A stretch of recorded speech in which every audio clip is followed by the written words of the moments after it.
तो आज हम लोग सेकेंड चैप्टर लेंगे जिसका नाम है अम्ल, क्षार और लवण या एसिड, बेस एंड साल्ट। तो इसमें सबसे पहली चीज़ें, इन सब को जानने से पहले हमको कुछ चीज़ें समझना पड़ेगा, कुछ चीज़ें जान ले तब आगे बढ़ते हैं। जिसमें सबसे पहले है कंडक्टर या सुचालक या विद्युत चालक।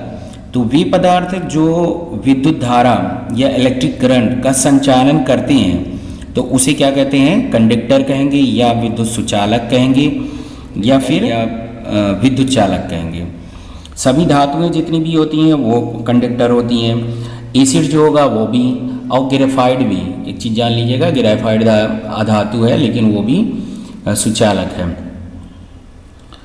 एसिड हो गया, बेस हो गए, और जितने भी साल्ट होते हैं उनका जलीय विलयन जब जल में वो घोल दिया जाएगा तो आयनिक फॉर्म में आ जाता है, तो वो भी क्या हो गए, विद्युत के सुचालक होंगे।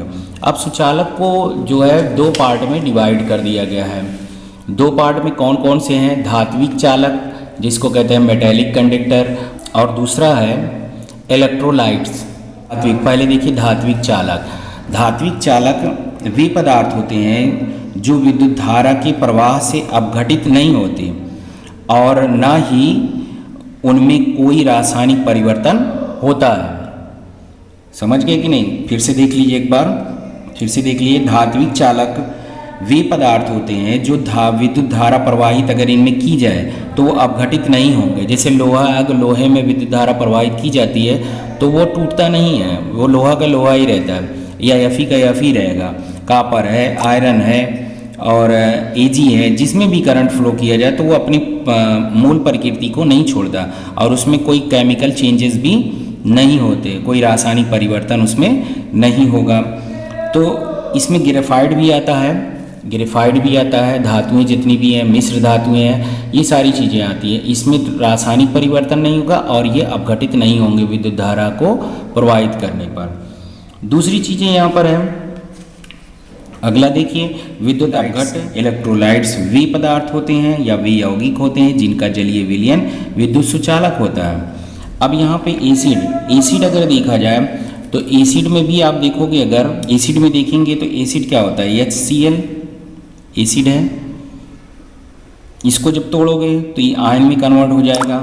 बेस है, बेस में NaOH ले लीजिए, ये भी पॉजिटिव और निगेटिव में टूट जाएगा, ये भी पॉजिटिव निगेटिव में टूट जाएगा।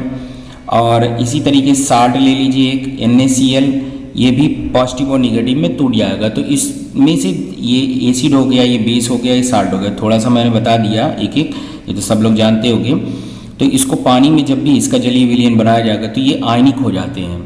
तो आयनिक होने के बाद, आयनिक होने की वजह से ये क्या होंगे, विद्युत के सुचालक होते हैं। तो एक तरीके से जान लीजिए, एसिड, बेस एंड साल्ट हम लोगों को पढ़ना भी है, तो ये जान लीजिएगा इसका जलीय विलयन क्या होगा, विद्युत का सुचालक होगा। अगला है विद्युत अपघटनीय वियोजन का सिद्धांत या थ्योरी ऑफ इलेक्ट्रोलाइटिक डिसोसिएशन। इसमें सबसे पहले आयनिक सिद्धांत, इसको आयनिक सिद्धांत के नाम से भी जाना जाता है। इसको 1887 में अर्हेनियस ने दिया था।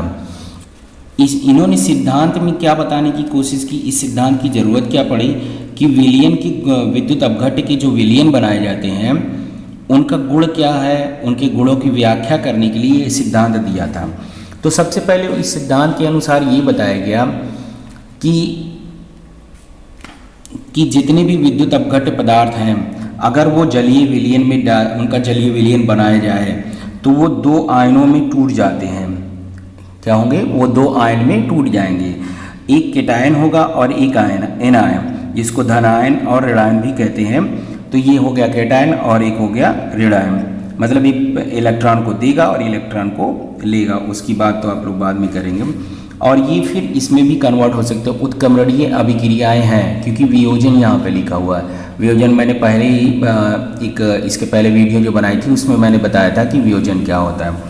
आइए फिर दूसरा देखिए, दूसरी बात ये, आवेशित आयन जो होते हैं, विपरीत आवेशित आयन मतलब निगेटिव और पॉजिटिव वाले, ये पॉजिटिव और निगेटिव वाले, ये भी आपस में मिल करके उदासीन अणु का निर्माण करेंगे। उदासीन अणु का मतलब न्यूट्रल कंपाउंड का फॉर्मेशन करेंगे। न्यूट्रल मतलब जिसके ऊपर कोई चार्ज ना हो, तो यहाँ पर कोई चार्ज नहीं है। ये दोनों विपरीत आवेशित कण जो हैं वो आपस में मिल करके क्या करेंगे, 4 न्यूट्रल कंपाउंड का फॉर्मेशन करेंगे। और ये एक प्रकार की उत्क्रमणीय अभिक्रिया है, आपको पहले भी बता चुका हूँ। अगली बात जो बताई गई है उसमें ये बताया गया है कि ये आयन अगर एनोड और कैथोड है, उस पर एनोड और कैथोड से ही धारा प्रवाहित की जाएगी। पॉजिटिव पोल होगा, एक निगेटिव पोल होगा। पॉजिटिव पोल एनोड और निगेटिव पोल क्या होगा, कैथोड।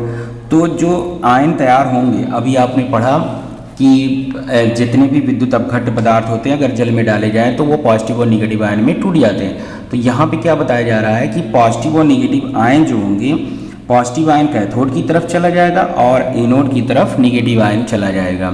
ये भी जाने रहिए। आप लोगों ने पढ़ा होगा कि H जो था, H2O जो था वो H प्लस और OH माइनस में टूटा था। ये माइनस वाला कहाँ पे गया था, माइनस वाला कैथोड पे, माइनस वाला एनोड पे गया था और पॉजिटिव वाला क्या गया था, कैथोड पे गया था। उस पर हाइड्रोजन गैस बनी थी और इस पे ऑक्सीजन गैस बनी थी। ये भी आप लोगों ने पढ़ा। विद्युत अपघट्य पदार्थ जब पानी में डाला जाएगा, जो विद्युत अपघट्य पदार्थ जब पानी में डाला जाता है तो उस पानी में डालने पर उसका पूरी तरीके से विघटन नहीं होता, उसका आंशिक विघटन होता है। तो आंशिक विघटन का मतलब ये हुआ कि उसकी मात्रा कितनी तैयार हुई, वियोजन की मात्रा कितनी होगी, उसको निकालने के लिए तो वियोजित अणुओं की संख्या व प्रारंभिक अणुओं की संख्या के अनुपात को वियोजन मात्रा कहा जाता है। क्या कहेंगे, फिर से देख लीजिए। इनमें जो विद्युत अपघट्य पदार्थ होते हैं वो आंशिक रूप से विघटित होते हैं। तो वियोजित अणुओं की संख्या, क्या, वियोजित अणुओं की संख्या और वियोजन से पूर्ण अणुओं की संख्या के अनुपात को वियोजन की मात्रा कहते हैं। अब अगला है, विलयन में विद्युत अपघट्य के जो गुण होंगे वो आयनों के गुण के बराबर होंगे। मतलब जो आयन का गुण होगा वही विद्युत अपघट्य के विलयन का गुण प्रदर्शित होगा। यहाँ पे देखिए, हाइड्रोजन के कारण अगर हाइड्रोजन आयन उसमें पर्याप्त मात्रा में है तो वो अम्लीय होगा। OH आयन, OH मतलब हाइड्रोक्सिल आयन, हाइड्रोक्सिल आयन अगर प्रेजेंट है तो वो क्षारीय होगा। निकिल +2 या निकिल प्रेजेंट है, निकिल आयन अगर प्रेजेंट है तो हरा होगा। अगर कोबाल्ट आयन है तो गुलाबी होगा। तो इस तरीके से आपने देख लिया कि आयनों की वजह से वो विलयन का कैरेक्टर भी शो करता है, तो उसके ऊपर डिपेंड करेंगे। तो इसीलिए लिखा हुआ है विलयन में विद्युत अपघट्य के गुण जो होंगे आयनों के गुण के बराबर होंगे। अब बात आती है कि आयनन पर प्रभाव डालने वाले कारक कौन कौन से हैं, फैक्टर देखना है। तो यहाँ पे विद्युत अपघट्य की प्रकृति सबसे पहले डिपेंड करती है कि कैसी है। तो नेचर इसका 2 होता है। पहली चीज़ 2, अभी आप लोगों ने ऊपर पढ़ा था वियोजन की मात्रा।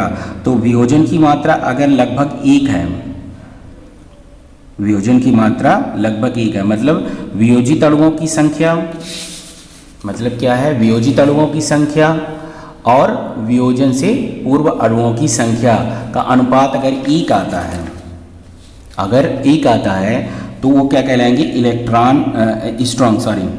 स्ट्रॉन्ग इलेक्ट्रोलाइट्स कहलाएंगे। जैसे HCl है, H2SO4 है, HNO3 है, ये स्ट्रॉन्ग एसिड भी है। ये समझ लीजिए क्या है, एसिड, और एसिड का वियोजन मात्रा जो होती है लगभग 1 आती है। KOH, NaOH ये भी प्रबल क्षार है, प्रबल क्षार या स्ट्रॉन्ग बेस कह सकते हैं, बेस है। ये भी स्ट्रॉन्ग इलेक्ट्रोलाइट्स कहलाते हैं, जल्दी से टूटते हैं। और ये भी हैं, ये साल्ट है, ये भी बहुत आसानी से टूट जाते हैं। तो इनका आयनाइजेशन जो होता है प्रबल होता है, मतलब बहुत अच्छी तरीके से वो आयनाइजेशन इनका जल्दी हो जाता है। और ये किसके ऊपर डिपेंड करता है, ये कैसे बने हुए हैं, इनकी वियोजन मात्रा कितनी है। तो वियोजन मात्रा लगभग इनकी 1 होती है। इसमें देखिए वीक इलेक्ट्रोलाइट, इसमें लगभग वियोजन मात्रा, इसकी वियोजन मात्रा लगभग क्या होगी, 0.01। और इसमें वीक बेस आते हैं, वीक एसिड और वीक बेस। तो वीक बेस ये हो गया और ये वीक एसिड हो गया, एसिटिक एसिड है और ये अमोनियम हाइड्रोक्साइड है। तो इस तरीके से ये क्या हो गया, विलयन विद्युत अपघट्य की प्रकृति पर। अगर विद्युत अपघट्य पदार्थ स्ट्रॉन्ग इलेक्ट्रोलाइट्स है, मतलब प्रबल विद्युत अपघट है कि दुर्बल विद्युत अपघट है। दुर्बल विद्युत अपघट है तो उसका आयनाइजेशन कम होगा, और अगर प्रबल विद्युत अपघट है तो इसका मतलब उसका आयनाइजेशन ज़्यादा होगा। अगला है विलायक की प्रकृति, नेचर ऑफ सॉल्वेंट। विलायक तो जानते हैं, जैसे पोलर और नॉन पोलर दो तरीके के विलायक होते हैं। जैसे मान लीजिए वाटर ही है, वाटर H2O को देखा जाए तो इसमें एक H+ और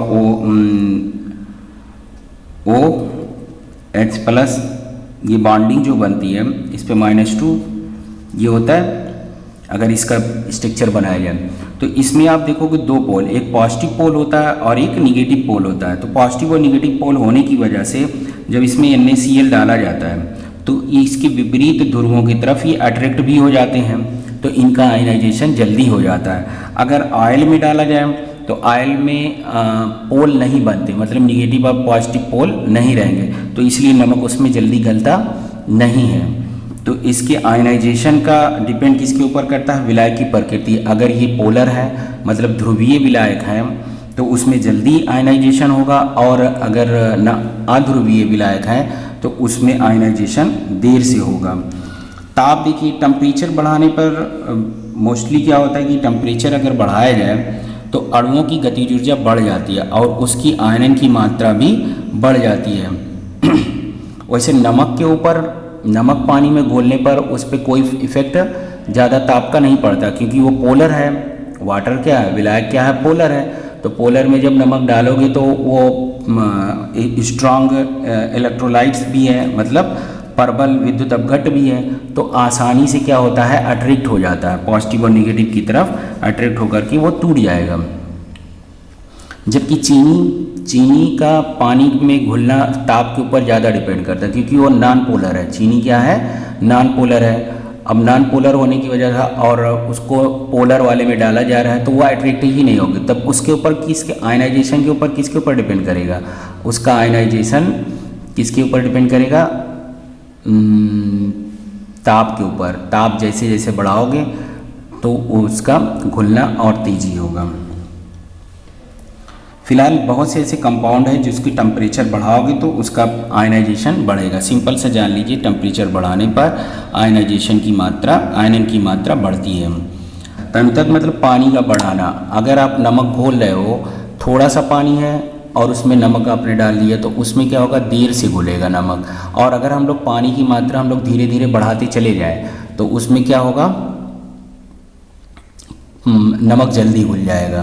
तो इस तरीके से आप कर सकते हैं कि अगर हम लोग तनुता बढ़ाएं, पानी की मात्रा अगर बढ़ाएंगे या जल की मात्रा अगर हम लोग बढ़ाएंगे तो तनुता बढ़ाने पर आयनन तेजी से होगा। अगला है सम आयन प्रभाव। अगला क्या है, सम आयन प्रभाव या common ion effect. Common ion effect में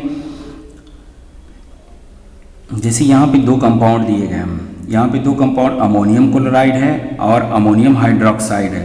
ये भी जब आयनिक होगा तो क्या बनाएगा, NH4 प्लस और Cl माइनस, और ये क्या बनाएगा, NH4 प्लस और OH माइनस बनाएगा। तो इस तरीके से ये और ये दोनों समान प्रकार की आयन दे रहे हैं। नौसादर में अमोनियम आयन की प्रेजेंस में इसकी विलेयता क्या होगी या इसके आयनन की क्षमता क्या होगी, घट जाएगी, क्योंकि इसमें भी वही आयन बना रहा है, ये आयन पहले से बना चुका है, तो आयनन की मात्रा घट जाएगी। समान आयन अगर है तो एक दूसरे के ऊपर प्रभाव डालेंगे और दूसरा वाला घुलेगा नहीं, मतलब आयनिक नहीं होगा। ठीक, इतनी चीज़ अगर समझ में आ गई हो तो फिर आगे हम लोग अगले लेक्चर में पढ़ेंगे कि एसिड क्या है।